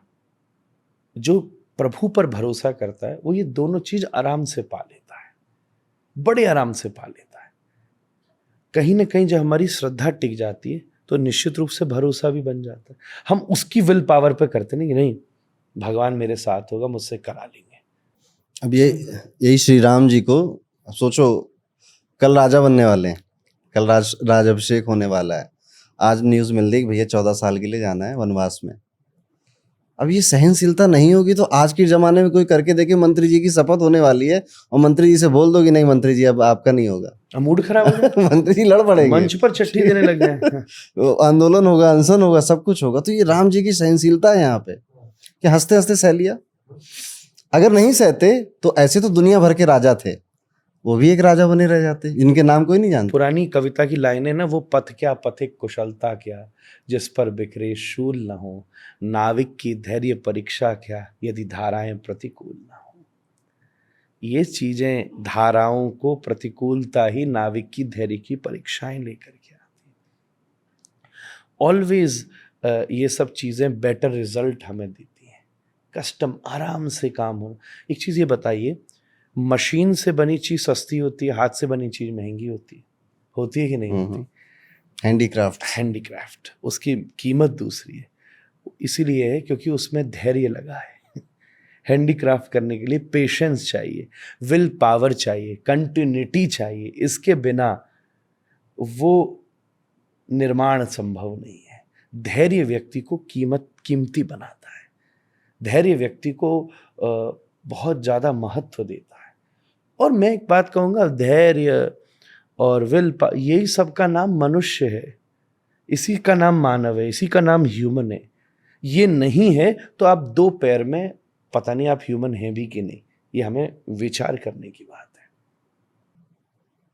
और विल पावर राम जी में दिखती है कि सामने पूरे लंका का राजा, न जाने कितनी तिलस्मी ताकतें उसके पास, और यहाँ पे बंदरों की सीना लेके लड़ पड़े। बिल्कुल, क्योंकि सेल्फ प्रोग्रेस के लिए गए थे। कैकेयी जी ने 14 वर्ष मांगे, इसीलिए तो मांगे थे। 14 वर्ष आपकी 5 कर्मेंद्रियां, 5 ज्ञानेंद्रियां, मन, चित्त, बुद्धि और अहंकार, इन 14 चीजों का नाम 14 वर्ष है। कैकेयी जी ने कहा था कि पहले इन 14 को जीत लो, तो एक आदमी, उसके पास स्ट्रेंथ बहुत है पर कंट्रोल नहीं है। राम जी वो हैं जिनके पास स्ट्रेंथ होने के साथ साथ कंट्रोल भी पूरा है। तो अनियंत्रित ऊर्जा को नियंत्रित ऊर्जा ने युद्ध करके जीता है। अनियंत्रित असीमित ऊर्जा भी किसी काम की नहीं आ सकती, और नियमित मर्यादित कंट्रोल्ड सीमित ऊर्जा भी बहुत बड़ा विकास प्रदान कर सकती है। तो महाराज जी, आपके पास कुछ प्रयोग हैं लोगों को बताने के लिए कि वो नियमित कर सकें, अपनी ऊर्जा को कंट्रोल कर सकें? क्योंकि मन बड़ा भागता है, डिसिप्लिन नहीं है लाइफ में, और सारा दुख इसी से जुड़ा है। मैं एक चीज आपसे निवेदन करूं, एक तो भोजन और एक निद्रा, ये दो चीजों के ऊपर थोड़ा ध्यान दीजिए। बहुत सारा नेचर में हमें अपने डिफरेंस आने लग जाएगा। बिल्कुल सीमित सा प्रयोग है। नींद को एक थोड़ी देर की भी हो पर गहरी लेना शुरू कीजिए। उसके लिए टेक्निक्स अपनाइए, जो टेक्निक आपको अच्छी लगती हो। म्यूजिक अच्छा लगता हो, योग अच्छा लगता हो, एक्सरसाइज अच्छी लगती हो, रीडिंग अच्छी लगती हो। आज नींद और भोजन, इन दोनों चीज के ऊपर सबसे ज्यादा प्रभाव है। भोजन बिगड़ चुका है, हम पैक्ड खा रहे हैं, ला के खा रहे हैं, पुराना खा रहे हैं, अनियमित खा रहे हैं, अव्यवस्थित खा रहे हैं। भोजन बिगड़ने से और नींद, इन दो का हमारे मन के ऊपर सबसे बड़ा प्रभाव है, सबसे ज्यादा प्रभाव है। अच्छा, और ये दो चीज ही ऐसी हैं अरुण भैया, जो न कम अच्छी है न ज्यादा अच्छी है। इसलिए नियंत्रण इन दो चीजों का है। बस फिर उसके बाद धीरे धीरे बहुत सारी चीजों में आप नियंत्रण देखना शुरू करेंगे। अच्छा, नींद अगर 7-8 घंटे की है तो 7-8 घंटे की ठीक है। अगर आपने उसको 10-12 घंटे लेना शुरू किया तो आप दिन भर आलसी रहेंगे, और अगर आपने उसको 3-4 घंटे ले लिया तो भी आप दिन भर आलसी रहेंगे, दिन भर परेशान रहेंगे। भोजन भी एकमात्र ऐसी वस्तु है, अगर आपने बहुत ही कम खा लिया तो आपके शरीर में ऊर्जा नहीं रहेगी, और अगर आपने बहुत ज्यादा खा लिया तो आपके शरीर में आलस्य आ जाएगा। तो आप इन दो चीजों पर थोड़ा सा ध्यान देकर किसी भी प्रोसेस को जो आपकी लाइफस्टाइल में सूट करती हो, इनको अपनाना शुरू कीजिए। व्यवस्थित भोजन और व्यवस्थित निद्रा। आज की उहापोड़ दौड़ा भागी के जीवन में मैं स्वयं भी आपसे कहूं कि मैं इनको एक समय पे नहीं ले सकता, पर यह कह रहा हूं कि जब ले रहा हूं पूरे आनंद से ले रहा हूं, पूरी गंभीरता से ले रहा हूं। ये बिल्कुल नियमित दिनों में होने वाली चीजें हैं, और दिन में सबसे ज्यादा होने वाली चीजें हैं। भोजन और निद्रा, ये दो चीजें हम सबसे ज्यादा दिन में इनके साथ में होते। इनमें से भी अगर आप कहिए कि कोई एक चीज पहले शुरू करनी है तो वो मेरे हिसाब से अच्छा भोजन है। निद्रा भोजन को प्रभावित कई बार नहीं करता, पर भोजन निद्रा को प्रभावित करता है। यहीं से हर चीज का नियम यहां से शुरू होता है सनातन संस्कृति में। इसलिए हमारे यहाँ कोई पर्व हो, सबसे पहले भोजन की बात उठती है। आज ये नहीं बनाओ या आज ये बना लो, आज नवरात्रि है व्रत रख लो, आज एकादशी है ये मत खाओ, आज सोमवार है ये मत छुओ। चाहे ज्योतिष, चाहे वास्तु, चाहे कर्मकांड, चाहे कोई भी प्रकार की व्यवस्था हो, पहला प्रभाव आपको वेद क्या बोलते हैं? भोजन। कहीं से भी शुरू हो जाइए, पहली चीज की शुरुआत भोजन से होगी, और उसका हर जगह प्रभाव होता है, हर जगह प्रभाव होता है। जैसा आहार वैसा व्यवहार, वैसे विचार, वैसे विचार, जैसा अन्न वैसा मन, बिल्कुल मूल की बात। पर कोई ड्राइवर गाड़ी चला रहा है, वो ये दो चीज पर ध्यान रखता है, ध्यान दीजिएगा। ये अनुभव मैंने परसों ही किया, जो आपसे मैं बात कह रहा हूं, ये मैंने अनुभव परसों किया। मैं कहीं से आया जो रात भर चल के सुबेरे पहुंच पाया, तो मेरा ड्राइवर को मैंने 4 बार कहा कि तू खा ले, उसने कुछ नहीं खाया दोपहर के बाद से। वो खाऊंगा तो गाड़ी नहीं चलेगी। तो गाड़ी चलाने के लिए भी ये दो चीज ड्राइवर साधता है, किसी का भी ड्राइवर हो, भोजन और निद्रा। वो ऐसा खाता है नींद नहीं आए, इतना सो लेता है कि गाड़ी चला सके, है कि नहीं? ऐसे जीवन की गाड़ी भी ये दो चीज से सध सकती है। बिल्कुल सिंपल सॉल्यूशन आपसे निवेदन करूं तो हमें चीजों को सहना आ जाएगा, हम थोड़ा चेतनशील हो जाएंगे, हमारा अपने ऊपर नियंत्रण ज्यादा होने लगेगा। भोजन और निद्रा, ये दो चीजें साधनी जरूरी है। बात क्या है ना कि फैंसी नहीं लगता सुनने में ये। लोगों को आसान से ऐसी बातें बता दो ना कि गाय की सेवा करो, अपने भोजन पे, अपनी डाइट पे ध्यान दो, माता पिता की सेवा करो, मज़ा नहीं आता इसमें। उनको सुनना कुछ फैंसी, पंडित जी कोई ताबीज़ बताओ, वो पहन लें गले में, कोई पत्थर बताओ पहन लें हाथों में, तो हमारा कुछ हो जाए। तो ये सोच में हमें सोचना चाहिए कि उपाय बहुत बड़े-बड़े कुछ नहीं हैं, ये छोटी-छोटी चीज़ें हैं। जैसे आप इग्नोर कर रहे हो, आपकी समस्याएँ भी इसी इग्नोरेंस से ही आ रही हैं। पेन किलर खाने की आदत है ना, हुँ। एंटीबायोटिक नहीं खानी उनको। चलिए, मेरा एक बड़े दिनों से एक प्रश्न है कि राम ने भी प्रेम किया, श्री कृष्ण ने भी प्रेम किया। इन दोनों का प्रेम अलग है? कुछ कोई डिफरेंस है इसमें, या कोई एक ही चीज़ है? प्रेम कभी दो नहीं हो सकते, प्रेम कभी कम नहीं हो सकता, प्रेम कभी ज्यादा नहीं हो सकता, प्रेम कभी छोटा नहीं हो सकता, प्रेम कभी बड़ा नहीं हो सकता। प्रेम केवल हो सकता है या नहीं हो सकता है, ये दो बिल्कुल साफ बातें हैं। दोनों की परिस्थिति अलग अलग हो सकती है। ये नहीं आप कह सकती राम का प्रेम कम है, ये कृष्ण का प्रेम कम है। दोनों एक परिस्थिति, बल्कि आप यहां देखिए तो राम ने यहां सीता जी को दूर जाना पड़ा, वहां श्री कृष्ण को दूर जाना पड़ा।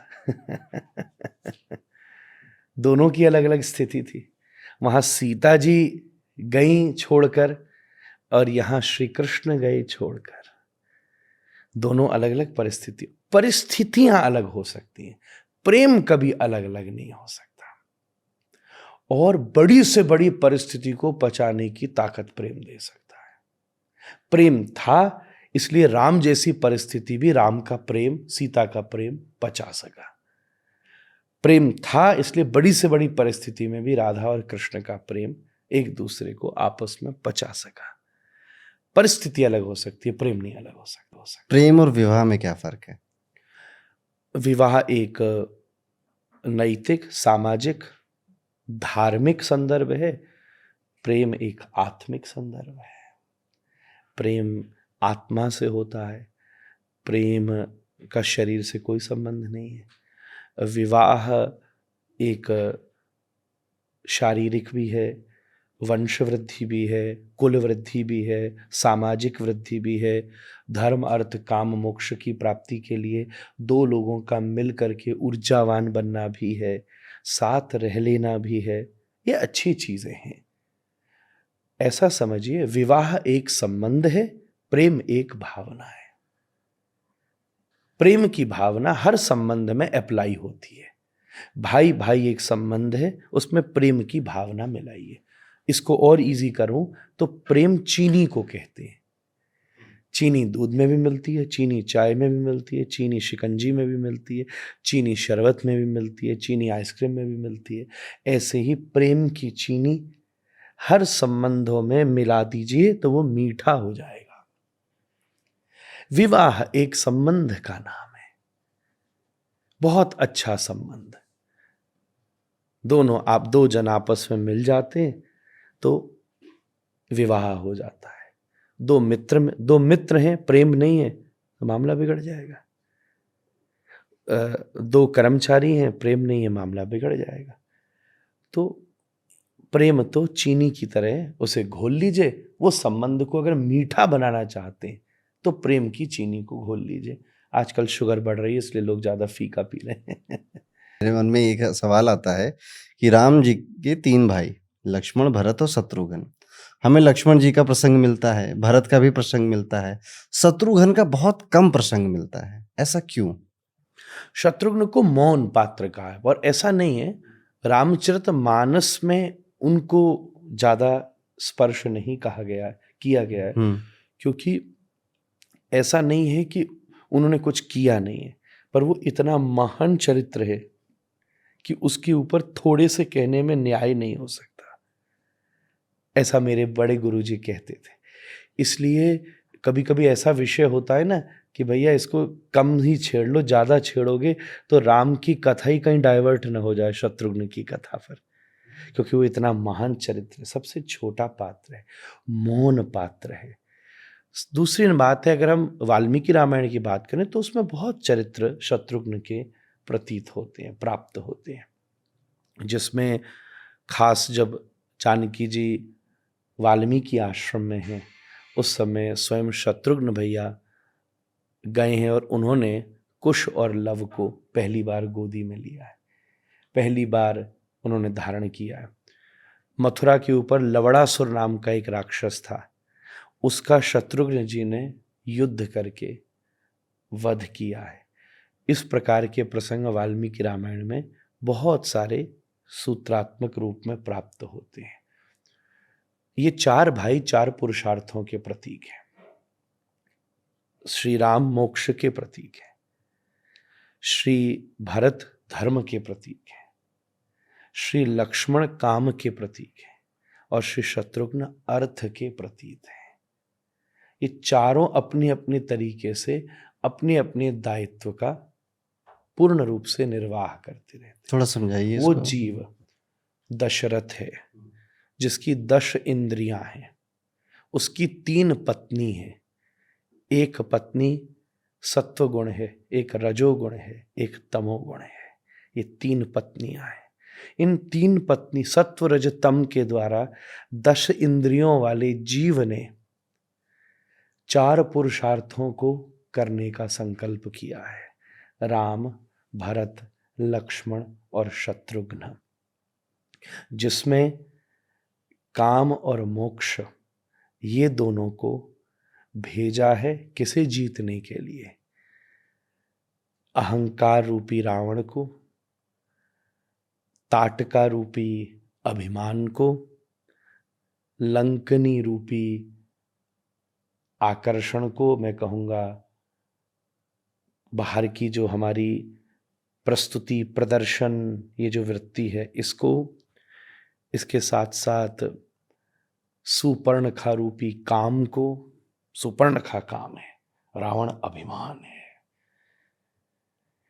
तो आपकी कामना में जब मोक्ष साथ खड़ा रहता है तब आप रावण रूपी अभिमान को जीतते हैं, आप काम रूपी सुपर्णखा को जीतते हैं, आप आलस्य रूपी कुंभकर्ण को जीतते हैं, आप मन रूपी मेघनाथ को जीतते हैं, आप लंकनी रूपी प्रदर्शन को जीतते हैं, आप मैनाक रूपी सुविधाओं को जीतते हैं। इन सब चीज़ों को जब जीत लेते हैं तब आपकी चेतना में सत्य, करुणा, दया, शीलता, प्रीति, इसका जो राम राज्य स्थापित होता है वही आपके शरीर को रामचरितमानस बना देता है। महाराज जी, राम जी की बात चल रही है, एक प्रसंग आता है रामायण में कि जब सीता जी को, रावण को हरा दिया राम जी ने, सीता जी आ रही हैं तो राम जी कहते हैं कि अब अग्नि परीक्षा दो। कई सारे लोग कहते हैं कि राम जी सीता जी के चरित्र पे सवाल उठा रहे थे, उन्हें शक हो रहा था, इसलिए अग्नि परीक्षा की बात करी उन्होंने। इसके पीछे की क्या सच्चाई है? पहली बात है ये आपस में कपल मैटर है। जबरदस्ती हमको उसमें कोई भी व्याख्या करना अच्छी बात नहीं है। दो का पर्सनल मामला है, ठीक है। किसी आप पब्लिक प्लेस में 2 जन आपस में बात कर रहे हो, हम दूर से सोच के लग रहा है कि ये क्या कर रहे हैं, क्या बोल रहे हैं, पर पास में जाएं तो कुछ और ही चीज़ निकल सकती है। तो फिर भी हमें ऐसा मानना है, कई कथाएं फेमस हैं। एक कथा फेमस है कि छाया सीता थी जो अग्नि में समा गई और मूल सीता, क्लोन जिसको आज की भाषा में हम कहेंगे कि वो क्लोन था, तो क्लोन समाप्त हो गया और मेन जो सीता जी हैं वो प्रकट हो गई। ऐसी प्रकार की मिस्टिक, और ये सब हो सकता है उस समय भी इस समय भी होता है क्या, हम ये नहीं जानते। कितने थोड़े समय पहले जब युद्ध हो रहा था अरब में, अमेरिका में, यहाँ उस लेवल पर क्लोन की तरह भी लोगों का निर्माण होता ही है, हम शक्ल लोग। तो ये कोई बहुत out of the world, out of the way चीज़ नहीं है, वेरी नॉर्मल है। पर मेरे को एक चीज़ वाल्मीकि रामायण में पढ़ने में आई, जो कि राम जी ने स्पष्ट कही है वहाँ, और वो ये कही है कि राम जी ने ये चीज़ इसलिए करी कि कम से कम किसी व्यक्ति के मन में ये बात नहीं आ जाए। राम जी के मन में तो आ ही नहीं सकती ये बात, आप कैसे कह सकते हो राम जी के मन में आई? राम जी के मन में नहीं है, पर सीता जी वहां रही हैं। और प्रेम का कितना बड़ा प्रमाण है अरुण भैया कि बात डाइवर्ट हो गई। अगर ऐसा कुछ भी नहीं हुआ होता तो व्यक्ति के मन में कभी भी प्रश्न उठ सकता था, क्या कभी कोई गलत व्यवहार तो रावण ने नहीं किया, क्या उनके चरित्र के ऊपर कोई प्रश्न तो नहीं हुआ? पर राम जी ने इस कृत्य को करके दो चीजें करी कि सीता के चरित्र को पवित्र कर दिया और अपने ऊपर बात ले आई, जिससे आज हम आप अब प्रश्न कर रहे हैं कि राम जी ने इस प्रकार से ऐसा कृत्य क्यों संपादित किया। राम जी लोक नायक हैं, तो वहां पर वाल्मीकि रामायण में अग्नि और राम जी का संवाद हुआ है। वहां राम जी ने अग्नि को ये बात कही है स्वयं बाद में कि मैंने ये परीक्षा इसलिए ली, किस लिए नहीं कि मेरे भीतर ये संदेह है, मैं एक लोक नायक हूं, मेरे विषय में हर व्यक्ति बातचीत करता है। जब कोई व्यक्ति शीर्षस्थ हो जाता है, बड़ा हो जाता है, तो उसका उठना बैठना चलना देखना आना पहनना, कोई सेलिब्रिटी एयरपोर्ट से जाता है तो पत्रकार एयरपोर्ट पे इकट्ठे हो जाते हैं कि आज ये क्या पहन के ट्रैवल कर रहे हैं। रोज हम आप सोशल मीडिया पर ये वीडियोस फोटोज देखते हैं। इसका मतलब हर एक व्यक्ति का प्रभाव, राम जी नॉर्मल आदमी से जुड़े हैं, इसका मतलब नॉर्मल है ये बात नहीं, उस समय पूरे आर्यावर्त के सम्राट है। उनकी एक एक क्रिया पर समाज डिबेट करता है, डिस्कशन करता है, राइट अप होते हैं, लेख लिखे जाते हैं, कविताएं बनती हैं, ग्रंथ बनते हैं, शास्त्र बनते हैं। वो अगर आज थोड़ी देर लेट भी उठ जाएं तो क्यों उठें, इसके ऊपर सोसाइटी में डिबेट होती है। आज किसी कार्यक्रम में प्रधानमंत्री 3 घंटे विलंब से पहुंचे तो पत्रकार उस पर कितनी लंबी डिस्कशन कर सकते हैं कि भाई ये 3 घंटे क्यों लेट हो गए, या कोई जाम में फंस जाए तो लंबी। तो बड़े व्यक्ति की छोटी बातों पर भी गंभीर विचार होता है। तो आज सीता जी वहां से आ रही हैं तो राम जी ने एक मैसेज दिया कि सीता कितनी पवित्र है, जो इतनी देर एक किसी राक्षस के यहाँ रहती हुई, जो कि इतना भयंकर था, उसके बाद भी उनकी पवित्रता पर किसी ने प्रश्न नहीं किया। वो परम पवित्र हैं। यहाँ मैसेज है बड़ा, यहाँ बड़ी बात इसलिए पब्लिक में किया गया। अगर हमको इसको, ये पॉलिटिकल मूव है, बात समझिएगा। ये दोनों कपल तो एटर्नल कपल हैं, तो इन्होंने एक पॉलिटिकल मूव किया। तो परीक्षा तो पर्सनल में भी ली जा सकती है कि सीता जी आए, जरा 2 मिनट, जरा 1 मिनट, मुझे पर्सनल कोई बात करनी है, सब वहां से हट जाएं और राम जी परीक्षा ले लें कि चुपचाप सीता जी तुम परीक्षा दे दो, ना तो इश्यू बनता, ना आज आप हम प्रश्न कर रहे होते। ऐसे तो कितने इंसिडेंट हुए होंगे, क्या वही हुए जो लिख रहे हैं? इतनी बड़ी लीला है, रोज कुछ ना कुछ नॉर्मल एबनॉर्मल, बट ये पर्टिकुलरली नोटिस में डाला गया, ये पर्टिकुलरली हाईलाइट कराया गया, ये पर्टिकुलरली पब्लिक में परफॉर्म किया गया, जिससे इस पर डिस्कशन हो, डिबेट हो, प्रश्न हो, बातचीत आए और ये निष्कर्ष निकले कि एक शक्तिशाली और समर्थवान स्त्री। यहाँ एक और बात छुपी है कि रावण के यहाँ जो बहुत दीन बैठी थी, वो दीन नहीं है, वो आग भी उसे नहीं जला सकती, वो इतनी ताकतवर है। आग भी नहीं जला सकती, वो आग को भी पवित्रता से पार कर लेती है। तो किसी की सरलता उसकी दुर्बलता नहीं है, वो परम सबल है, पर वो निर्मल है, निर्मल है। सीता जी सरल भी हैं, सबल भी हैं और निर्मल भी हैं। ये अग्नि परीक्षा का परम पवित्र स्वरूप है। अच्छे से पढ़िए शास्त्रों को, आपके मन में कोई समस्या नहीं। महाराज जी ये बताइए, इस पूरे डिस्कशन में हमने राम जी के बाल रूप की बात करी, कई तरह की अलग अलग बातें करी, पर राम जी अयोध्या को छोड़कर आखिरी बार गए कैसे? वो पूरा वृतांत क्या था, इसके पीछे की कथा? किसी भी इस प्रकार के क्रम को शास्त्रों में बहुत विस्तार से वर्णन नहीं किया गया है, पर जो कुछ कुछ संवाद प्राप्त होता है वाल्मीकि रामायण, या जैसे सीता जी समाई पृथ्वी के भीतर, या भागवत जी में भी उसका 1-2 जगह सूत्र आया है कि राम जी उस समय जितने अयोध्यावासी थे उन सब को संग में लेकर के गए। अयोध्या नगरी विराजमान रही। उसके बाद वर्णन आता है कि उन्होंने अलग अलग राज्य सब लोगों को सौंपे। विशेष रूप से जो भरत के पुत्र थे उनको अयोध्या की राज्य गद्दी सौंपी। और उस समय जो भी उस दिनों वहां पर मौजूद थे, जितने अयोध्यावासी थे, उन सबको राम ने मोक्ष देकर साकेत धाम प्रदान किया।